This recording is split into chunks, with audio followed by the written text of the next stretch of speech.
যত মামলা আছে আওয়ামী লীগের বিরুদ্ধে আমরা সমস্ত মামলাগুলো তুলে নেব।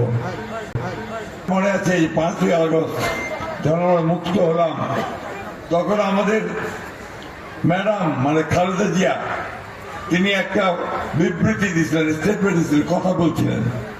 সেই কথাটা ছিল যে আমরা প্রতিহিংসায় বিশ্বাস করব না, আমরা প্রতিশোধ দিব না, আমরা ভালোবাসা এবং প্রেমের মধ্য দিয়ে রাজনীতি করতে চাই। আমি সেই কথাটা আবার আজকে আপনাদের এখানে বলতে চাই যে আমরা কোনো প্রতিশোধের রাজনীতি করতে চাই না। আওয়ামী লীগ যেভাবে মামলা করতে আমরা সেই মামলা করতে চাই না। যদি মামলা হয়ে থাকেও আমি আপনাদেরকে কথা দিচ্ছি সমস্ত মামলা তুলে নেওয়া হবে। যত মামলা আছে আওয়ামী লীগের বিরুদ্ধে আমরা সমস্ত মামলাগুলো তুলে নেব। ঠিক আছে, তুলে নেওয়া আছে কিছু? হ্যাঁ, আমরা ওই প্রতিহিংসা প্রতিশোধের রাজনীতি করবো না। আমরা একটা ভালোবাসা, সৌহার্দ্য, সমৃদ্ধি নিয়ে আমরা চলতে চাই।